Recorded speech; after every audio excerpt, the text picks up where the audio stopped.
Alors, j'inviterai maintenant Luc Joël et Cornelia à nous présenter leur témoignage de foi et de vie. Bon matin à chacun d'entre vous. Alors, j'ai 5 minutes pour me présenter. J'ai pas fait le calcul, qu'est-ce que ça prend, 55 ans réduit dans 5 minutes.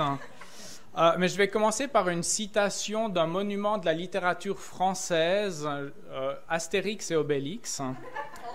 La phrase « Je suis tombé dans la marmite quand j'étais petit ». Ceux qui connaissent savent de qui je parle. Tout ça pour dire que j'ai grandi dans une famille chrétienne qui connaissait le Seigneur, qui servait le Seigneur dans l'église locale. J'ai 2 grands frères qui, eux aussi, ont été un peu des gens qui ont marché en avant de moi et qui ouvraient une voie dans le service au niveau de l'église, en donnant leur vie à Jésus-Christ et puis en s'impliquant. Ce qui fait que pour moi, connaître Dieu, c'est quelque chose qui était assez naturel. Ce qui ne veut pas dire que j'ai forcément tout compris en étant enfant de la richesse qu'il y a derrière l'Évangile. Ce qui fait que mon parcours, ça a été ma mère venant de la Belgique et mon père de la Suisse. Donc j'ai grandi en Suisse, mais on allait faire des voyages assez fréquemment en Belgique.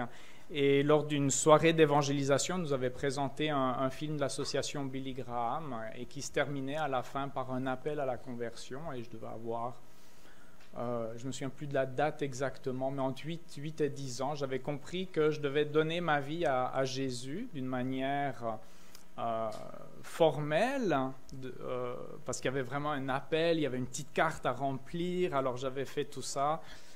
Et puis, finalement, en continuant de grandir dans le cadre d'une église, il y a des choses qui se sont précisées dans ma tête, c'est-à-dire que à mesure que, avec l'école du dimanche, avec le groupe des jeunes, avec des week-ends jeunesse, je réalisais que, oui, j'ai donné ma vie à Jésus, mais j'ai besoin de comprendre en premier qu'est-ce que ça veut dire d'être disciple. Comment vivre en étant un disciple de Jésus. Et après, ça a été comme toute une série de décisions qui ont orienté ma vie à vouloir dire, voilà, je veux être un disciple, et finalement de réaliser qu'un disciple, il est là pour servir quelqu'un et servir quelque part, servir Jésus-Christ et servir dans son royaume.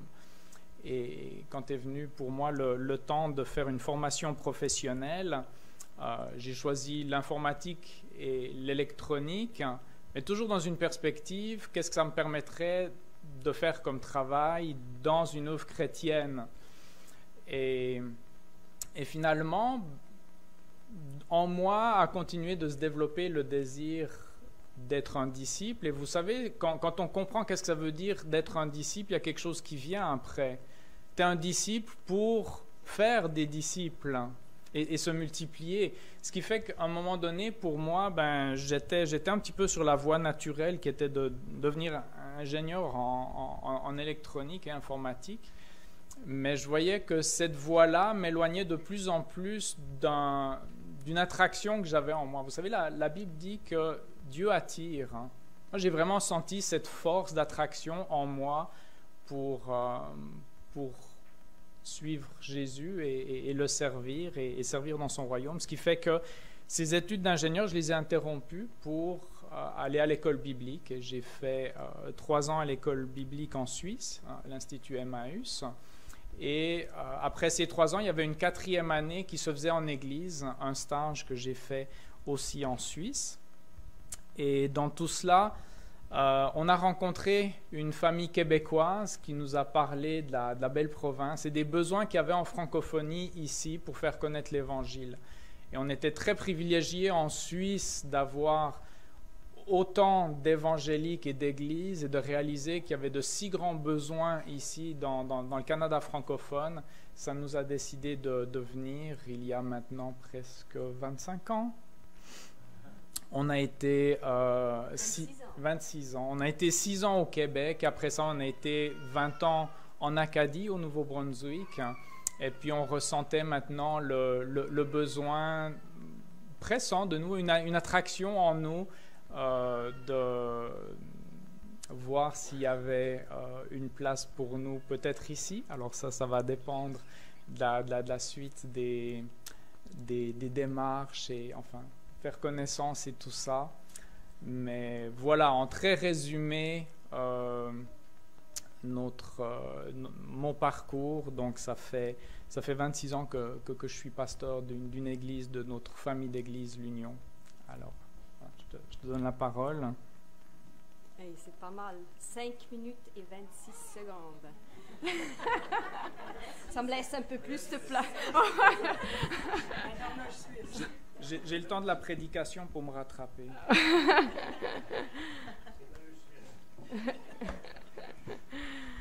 Alors, c'est ça, moi c'est Cornelia. Je suis très contente d'être parmi vous ce matin. C'est toujours un privilège de pouvoir raconter son histoire parce que ça nous permet de nous arrêter, de réfléchir comment Dieu a agi en nous durant toutes ces années. Mais comme Luc Joël, je me disais, mais plus on avance, plus il y a des choses à raconter. Alors le défi, c'est de faire ressortir qu'est-ce qui est essentiel. Et puis Marie-Claude m'a dit, si jamais tu peux toujours dire que dans la période des questions, après tu peux ajouter des choses. Alors, moi dernièrement, c'est vraiment le thème de la gloire de Dieu qui me préoccupe beaucoup. Qu'est-ce que ça veut dire, vivre pour la gloire de Dieu? Et puis on peut lire dans Éphésiens 1, 4 à 6. En lui, bien avant de poser les fondations du monde, il nous avait choisis pour que nous soyons saints et sans reproche devant lui, puisqu'il nous a aimés. Il nous a destinés d'avance à être ses enfants qu'il voulait adopter par Jésus-Christ. Voilà ce que dans sa bonté, il a voulu pour nous, afin que nous célébrions la gloire de sa grâce qu'il nous a accordée en son Fils bien-aimé. Et souvent, quand on donne un témoignage, on va dire, je me suis convertie à tel et tel âge. Et dans ce passage, ça met l'accent sur le fait que c'est Dieu qui nous a choisis. Et je peux vraiment dire, vous allez voir, c'est un peu similaire par rapport à l'histoire de Luc Joël, mais c'est aussi très différent. Mais c'est vraiment Dieu qui a préparé les choses, qui m'a choisi, qui m'a protégée, qui a veillé sur moi durant ma vie. Et j'aimerais lui rendre gloire pour ça. Je suis née dans des circonstances pas très favorables. Mes parents se sont rencontrés dans une église méthodiste. Mes grands-parents maternels étaient chrétiens. Donc, ils se sont rencontrés dans une église méthodiste. Et puis, très rapidement après le mariage, mon père s'est vraiment détourné de la foi. Il s'est avéré qu'il n'était pas un vrai chrétien. Et ça a été un mariage très difficile. Ils ont eu 2 enfants, mais avec beaucoup de disputes, la violence. Et si bien que ma mère pensait à quitter mon père. Et voilà qu'elle est tombée enceinte de moi. Ce n'était pas prévu. En plus, le médecin, durant l'accompagnement, durant la grossesse, voulait qu'elle avorte parce qu'il y avait des anomalies par rapport à la grossesse. Donc, ça aurait aussi pu mettre en danger la vie de ma mère. Et ma mère, à cause de sa foi, elle a refusé d'avorter. Donc, et finalement, je n'étais pas anormale.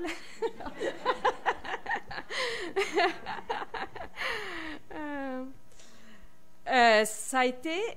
C'est ça, j'ai pas beaucoup de bons souvenirs de mon enfance parce qu'il y avait beaucoup de chicanes, de la violence, de l'infidélité. Mais c'est là que c'est intéressant de voir où était Dieu dans ce temps-là. À 7 ans, ma mère nous a amenés avec mes 2 grands frères dans une rencontre pour enfants d'évangélisation. Et puis, j'ai aussi répondu à l'appel. J'ai compris que j'étais pécheur. D'ailleurs, on me le faisait souvent remarquer, combien j'étais difficile. Et puis, ça a été... Je me rappelle encore de ce moment-là. C'était la première fois que j'entendais parler d'un Dieu qui m'aimait. 2 semaines après ça, mon 2e frère, donc celui qui est au milieu, il a eu un grave accident de vélo avec un traumatisme crânien ouvert. Tout son cerveau gauche a été détruit, paralysé à droite, dans le coma pour 1 semaine. Il a fait l'épilepsie.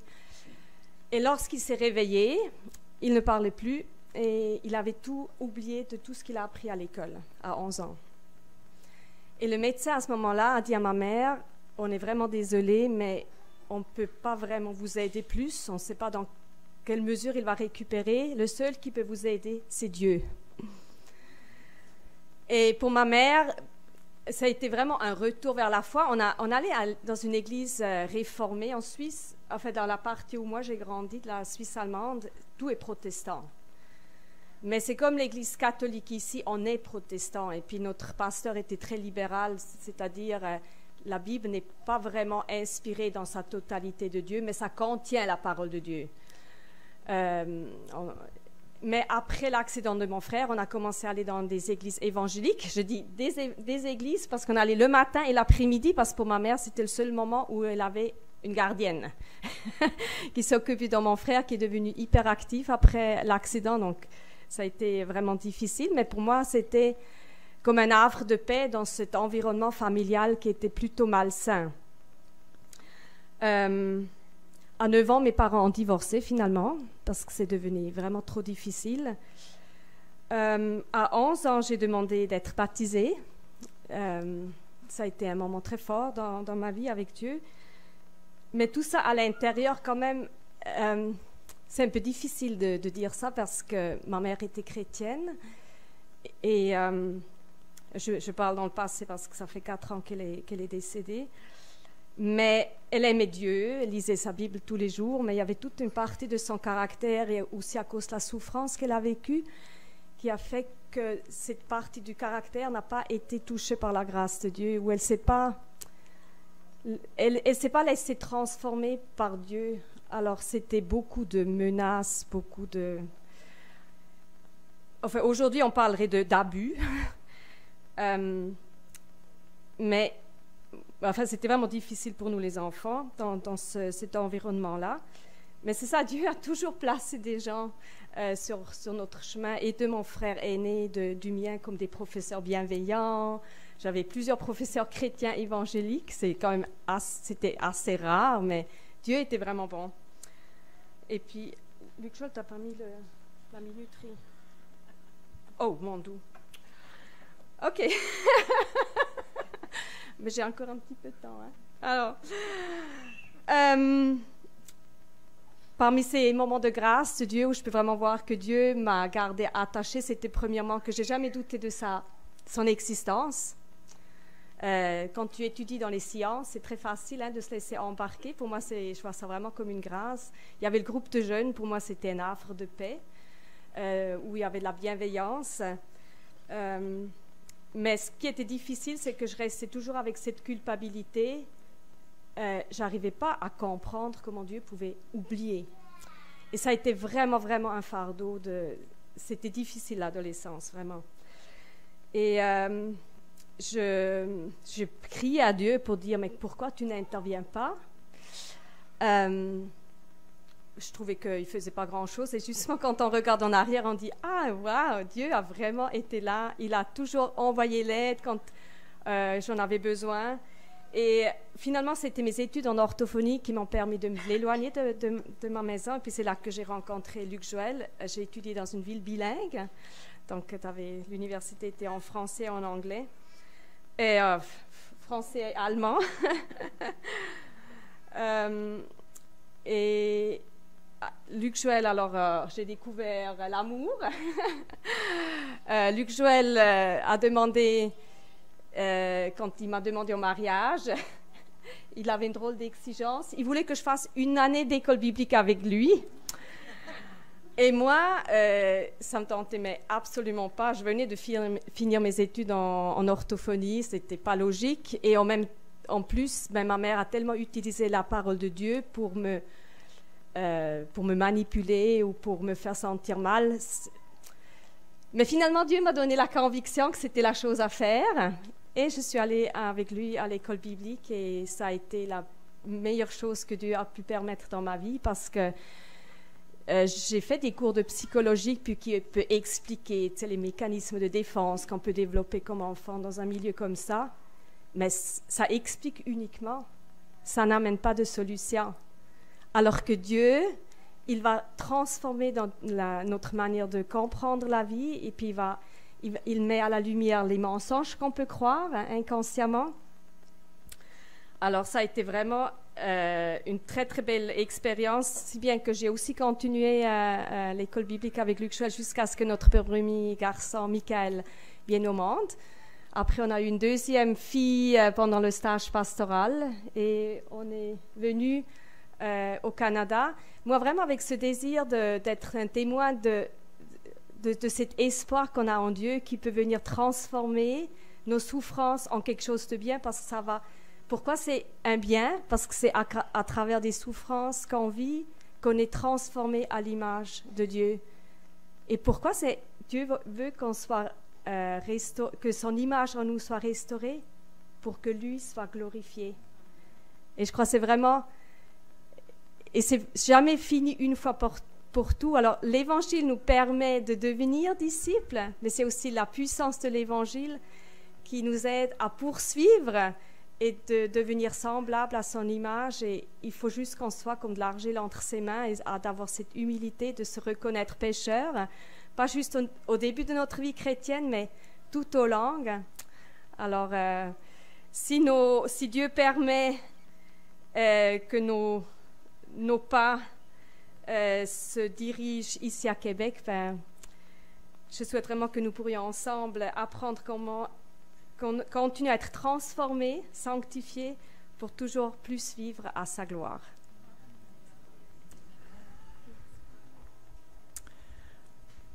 Alors voilà, ce matin, j'avais à cœur de vous parler d'un personnage que je trouve bien intéressant, le personnage d'Abdias, non pas le prophète dont on a un livre vers la fin de l'Ancien Testament, dans les 12 petits prophètes, mais un Abdias qui se trouve être un homme politique et dont il est dit qu'il craignait beaucoup l'Éternel.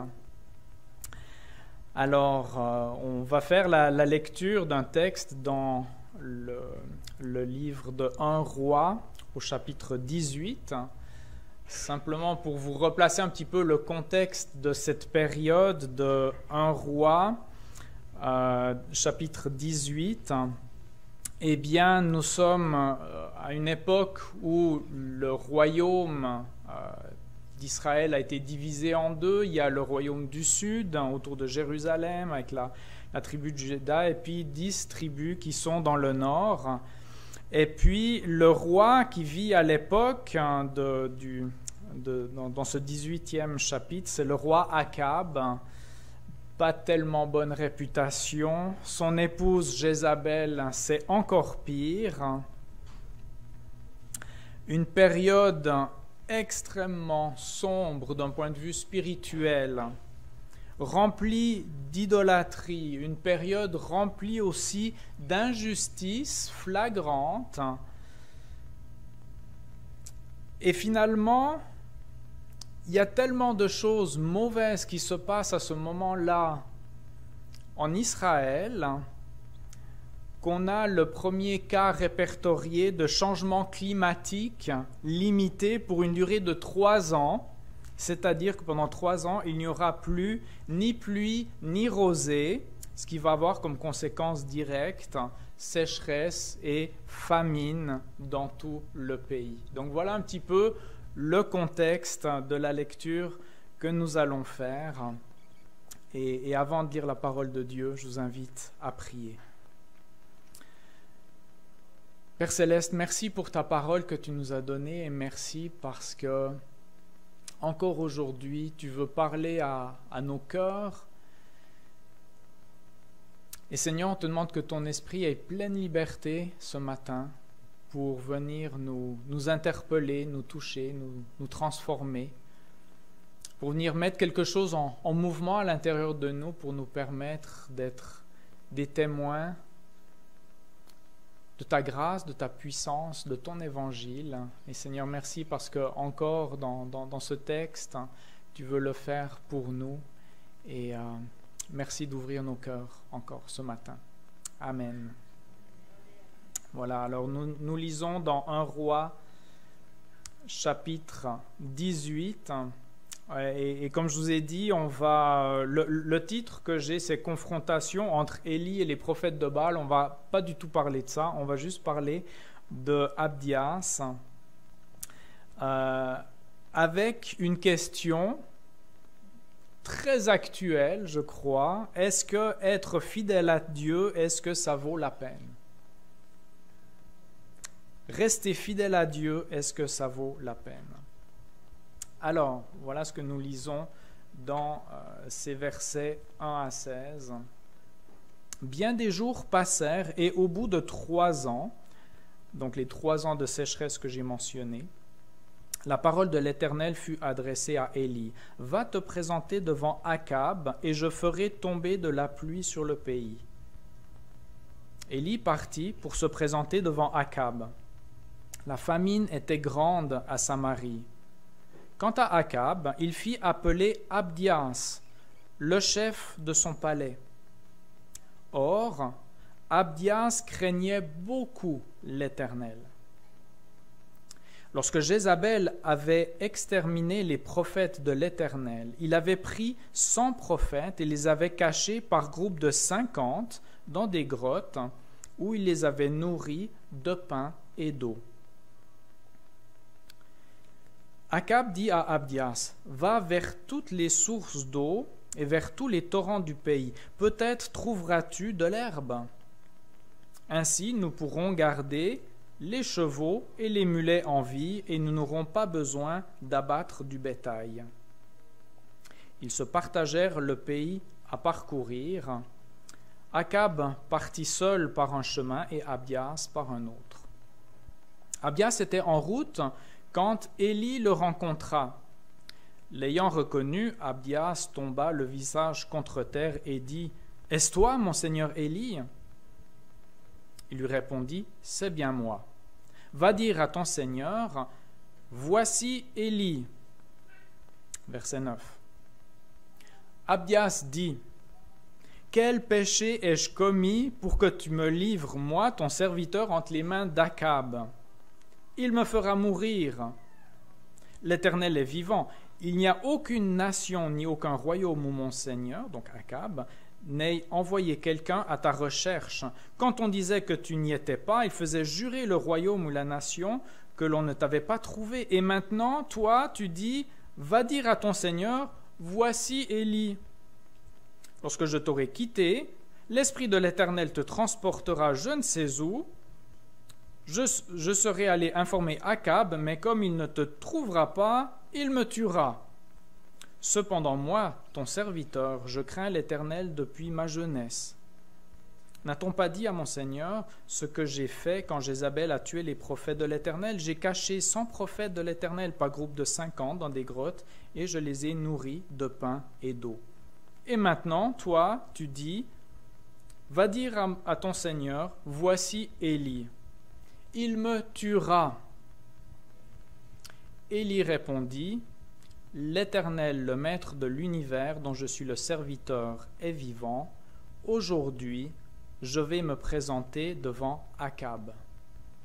Abdias alla à la rencontre d'Akab et l'informa de la situation. Akab partit alors à la rencontre d'Élie. Voilà le texte pour ce matin. Tous ceux à qui restait encore un petit doute que quand on croit en Dieu, qu'on ne vit plus jamais de stress, je crois que ce texte ce matin nous fait la démonstration que, en tout cas, Abdias, lui, il est stressé. Hein, ça paraît là. Il se sent vraiment pas à l'aise avec tout ce qu'il est en train de vivre. Donc Abdias, chef de palais ou grand intendant, on pourrait dire premier ministre. Et pour moi, ce que je trouvais vraiment intéressant, c'est comment cet homme, dont il est dit à 2 reprises qu'il craint l'Éternel, qu'il craint beaucoup l'Éternel, comment est-ce qu'il a fait pour continuer d'être là où Dieu l'avait placé? Et voyez-vous, c'est pas parce qu'il craignait l'Éternel que ça empêchait des horreurs d'arriver en Israël. Ça n'a pas empêché l'instauration de lois injustes. Ça n'a pas empêché que des crimes se produisent. Ça n'a pas empêché l'installation de formes d'idolâtrie tout à fait immondes dans son propre pays. Et cela en même temps que son cœur était resté profondément attaché à Dieu, fidèle à Dieu. Il voyait tout ça qui se passait autour de lui et il est Premier ministre. Le fait qu'il soit resté fidèle à Dieu n'a pas non plus empêché que le jugement de Dieu arrive sur son pays. Ça n'a pas empêché la sécheresse, la famine, les gens qui meurent de faim, le bétail qui ne trouve plus d'herbe pour manger. Et très certainement que ça devait lui déchirer le cœur de voir ça dans son pays. Et le contraste est vraiment grand parce que Akab, lui, ce qu'il est dit de sa préoccupation, c'est « va chercher des sources d'eau ». Puis nous, on se dirait, qu'est-ce qu'on va faire avec ces sources d'eau? On va donner à boire au peuple et puis on va permettre au peuple d'essayer de faire un petit peu de culture. Non, c'est pour trouver de l'herbage pour ses chevaux et ses mulets. Et plusieurs commentateurs vont pour dire, finalement, la seule chose qui intéressait Akab dans cette période de crise, c'était maintenir sa puissance militaire. Les chevaux et les mulets étaient vraiment la force militaire. Donc, Akab, ce mauvais roi, est juste préoccupé de préserver sa puissance militaire, alors que son peuple est en train de souffrir et mourir à cause des conséquences idolâtres de ce roi et de cette reine.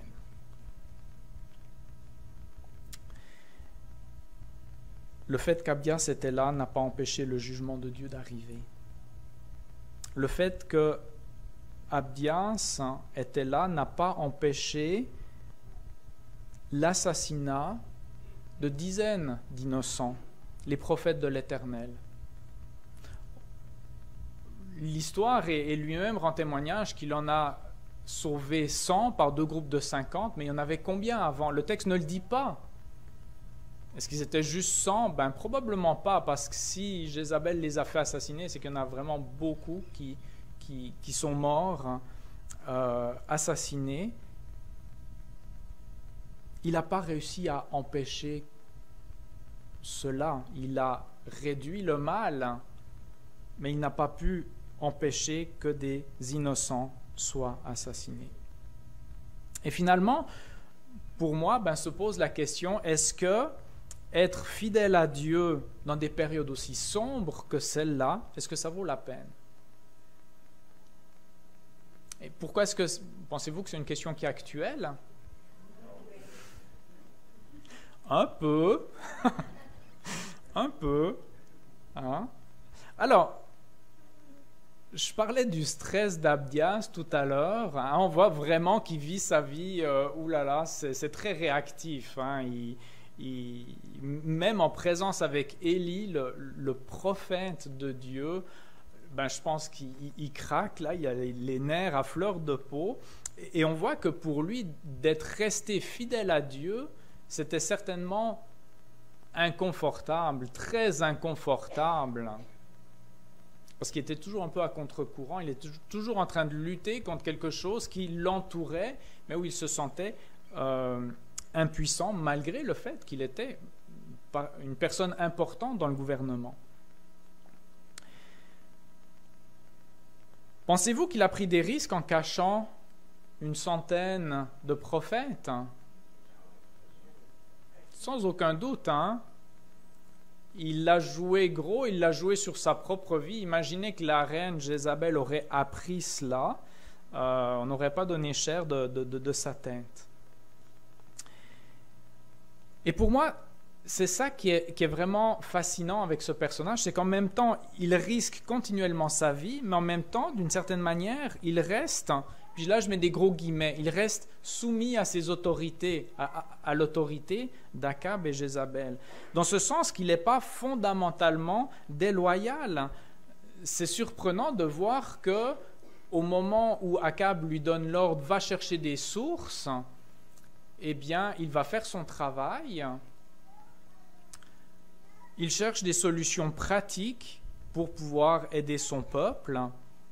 Et très certainement que si, en faisant ce voyage, il pouvait trouver encore un torrent, encore une source avec de l'eau, eh bien certainement que son désir était d'en faire profiter le plus grand nombre. Mais vous comprenez que pour moi, le texte ici pose une question extrêmement délicate, celle de la soumission à nos autorités. Et c'est là qu'on voit que la réponse biblique à cette question est parfois un petit peu plus complexe quand on est entouré d'autorités qui peuvent se révéler injustes, idolâtres, violentes et qui font passer des lois anti-Dieu. Comment est-ce qu'on va naviguer à l'intérieur de tout ça pour nous aujourd'hui? Et bien souvent, puisque nous avons les textes du Nouveau Testament, bien souvent on se réfugie rapidement derrière « il faut se soumettre à Dieu plutôt qu'aux hommes ». Je pense que c'est une surprise pour personne, on l'a déjà tous entendu, et c'est tout à fait vrai. Mais voyez-vous, ce n'est pas la seule réponse, ce n'est pas le seul verset dans la Bible et dans le Nouveau Testament qui parle de cela. Donc, ça vaut la peine d'aller voir à d'autres endroits. Et on réalise que la Bible fait pas mal plus de nuances. Et finalement, en faisant plus de nuances, ça nous protège de deux caricatures, de deux extrêmes. La première qui serait de dire « il faut jamais » et l'autre qui dit « il faut toujours ». Moi, je crois qu'il faut toujours faire un petit peu attention avec les « toujours » puis les « jamais ». Il ne faut jamais se soumettre aux autorités, ou il faut toujours rester soumis aux autorités. Voyez-vous, la Bible ne permet pas d'arriver à ces conclusions-là, mais plutôt nous demande de discerner certaines choses. Premièrement, c'est de voir que pour nous qui vivons sous la Nouvelle Alliance, eh bien, il y a quand même un grand nombre d'évidences dans les Écritures et un grand nombre de personnes, dont Jésus, Paul, Pierre, Jude, qui nous encouragent à nous soumettre aux autorités, comme Abdias. L'époque où les textes du Nouveau Testament ont été écrits nous confirme que ce n'étaient pas forcément des autorités très vertueuses, très justes, très non-violentes, peace and love. Pas vraiment. Parfois, ce sont précisément ces autorités-là dont les auteurs du Nouveau Testament disaient qu'il fallait se soumettre à eux. C'était ces autorités-là qui persécutaient les chrétiens. Et même là, la soumission aux autorités restait de mise. La marque du chrétien ne devait pas être son insoumission aux hommes, mais sa soumission à Dieu. La marque du chrétien ne devait pas être son esprit révolutionnaire, mais sa douceur. Je prends juste un de ces textes, dans 1 Timothée 2, verset 1, qui dit « J'encourage donc avant tout à faire des demandes, des prières, des supplications, des prières de reconnaissance pour tous les hommes, pour les rois et pour ceux qui exercent l'autorité, afin que nous puissions mener une vie paisible et tranquille, en toute piété, en tout respect. Voilà ce qui est bon et agréable devant Dieu, notre Sauveur, lui qui désire que tous les hommes soient sauvés et parviennent à la connaissance de la vérité. »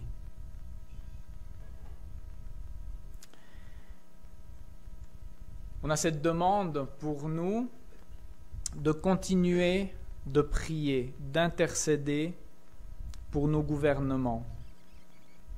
Et je crois que c'est une bonne chose à se souvenir, à faire et à continuer de faire. Puis je crois qu'on peut le faire à différents paliers de gouvernement, que ce soit nos maires, nos conseillers municipaux, les députés, nos ministres, nos premiers ministres. Mais moi, j'inclus toujours une autre catégorie dans ces prières-là. C'est tous les Abdias et Abdianettes qui œuvrent dans l'ombre, d'une manière cachée, un peu subversive, à l'intérieur de nos gouvernements. Tous ces chrétiens, tous ces gens qui craignent l'Éternel, qui lui restent fidèles et qui sont là et qui, d'une certaine manière, font aussi partie de la solution. Pourquoi? Parce qu'ils ont un attachement plus grand pour le royaume qui vient que pour celui dans lequel on vit. Et ils ont une crainte bien plus grande pour l'Éternel que pour les hommes qui gouvernent très temporairement ce monde-ci.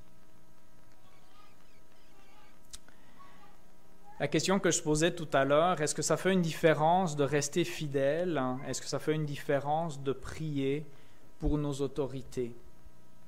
Et à quoi ça sert?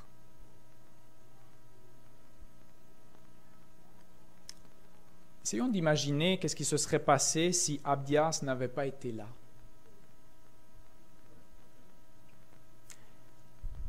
On réalise que les choses auraient pu être bien pires. Et c'est peut-être la même chose pour nous quand on prie. On a l'impression qu'il n'y a rien qui change. Ça vous arrive des fois de faire des prières où on a l'impression qu'il n'y a rien qui change? Là j'ai entendu un toujours. Vous savez, moi, les toujours et les jamais, hein? À tous les... Ah, parfait, ça c'est mon oreille qui baisse. Ça arrive.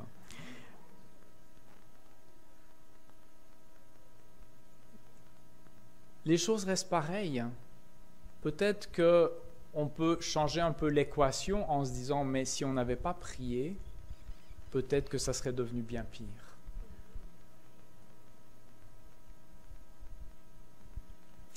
Être dans le monde sans être du monde. Il y a ce petit côté subversif quand même, parce qu'on sait, hein, dans notre fort intérieur, on sait que notre allégeance première, notre loyauté première, c'est pas aux autorités qu'on voit et qui nous gouvernent, c'est à Dieu. Et on sait que si, à l'intérieur de ce qui est de notre influence, on peut faire quelque chose de bon qui glorifie Dieu, on va le faire. Il y a ce petit côté quand même subversif, mais sans être destructeur. Et pour ceux qui ont eu le plaisir de lire la biographie d'un théologien allemand qui a vécu pendant la Deuxième Guerre mondiale, qui s'appelle Dietrich Bonhoeffer, c'est incroyable comment cet homme de Dieu a trouvé comment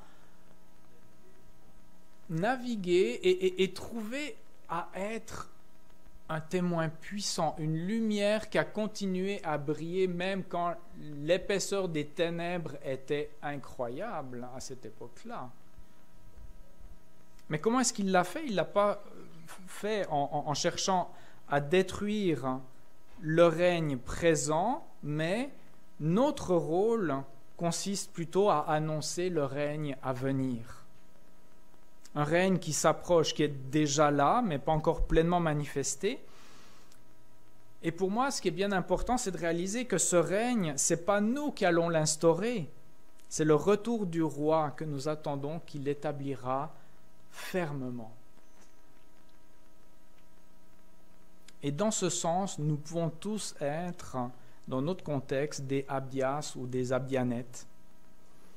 Dans notre entourage, dans nos familles, à notre travail, parmi nos voisins. Et oui, Abdias vivait dans un monde extrêmement dégradé quant à la volonté de Dieu. C'était vraiment une des périodes très sombres d'Israël.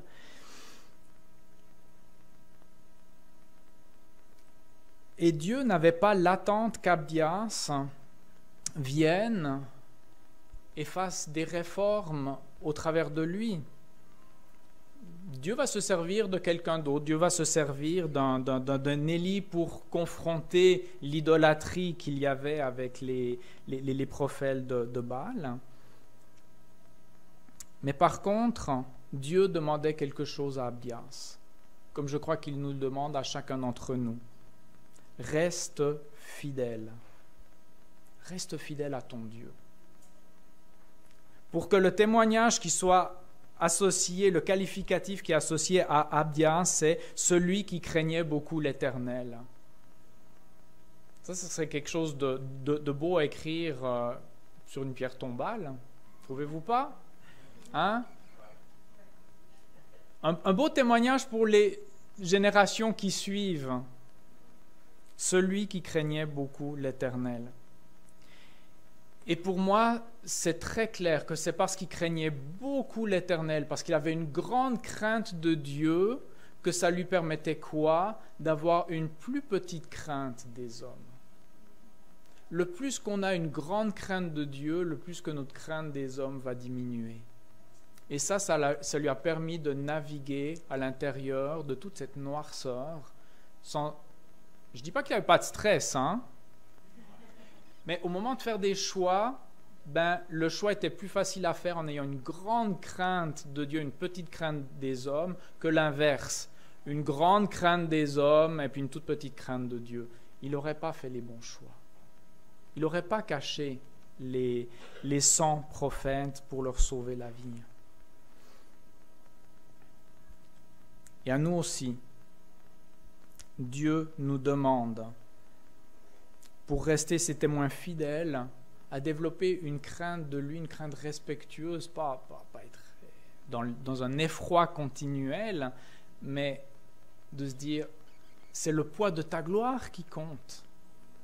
Pas celui que mon entourage ou Facebook ça peuvent me communiquer. Et Dieu nous demande de lui rester fidèle, même et surtout si c'est dans un monde difficile, marqué par le péché. J'aimerais terminer ce matin par ce personnage Abdias, que je trouve fascinant finalement dans le témoignage qui nous en est rendu ici dans ce chapitre, mais aussi parce que comme bien des figures de l'Ancien Testament, on voit qu'il y a quelque chose qui pointe vers quelqu'un de plus grand. Abdias était un serviteur à l'intérieur du gouvernement d'Akab, mais finalement, je vois qu'Abdias attire nos regards vers un autre serviteur bien plus grand. Un autre serviteur qui, lui aussi, va être parfaitement soumis, fidèle à l'Éternel, son Père. Un autre serviteur qui, venu dans un monde qui est encore soumis à un prince ténébreux, mais un prince ténébreux encore bien plus ténébreux qu'Akab, parce qu'il s'agit de Satan. Ce serviteur, lui aussi, va cacher un petit reste d'hommes et de femmes, ceux qui mettront leur confiance en lui. Il va les mettre à l'abri de la fureur de Satan, non en les cachant dans 2 grottes, mais en allant lui-même dans un tombeau pour 3 jours. Et c'est là que, caché en lui, ce petit reste, il va les nourrir, parce qu'il a dit que c'est lui le pain de vie, il a dit que c'était lui l'eau de la vie, c'est lui qui a scellé cette nouvelle alliance en son sang, en donnant son corps, sa vie sur une croix.